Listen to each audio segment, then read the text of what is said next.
Would you believe if I tell you this fully 3D printed plastic set of gears can calculate numbers as your brain? Let me show you in action.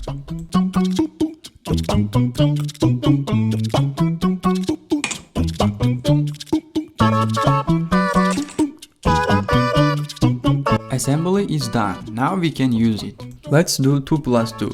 We need to select the number 2 and we need to rotate the right gear clockwise 2 steps further. Then we will have 4.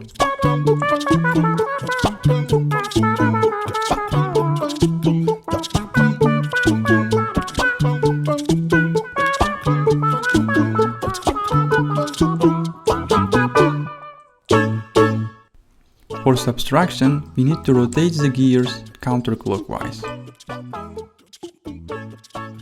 I hope you liked it. Tell me your ideas for the next 3D print in comments below. Thank you for watching.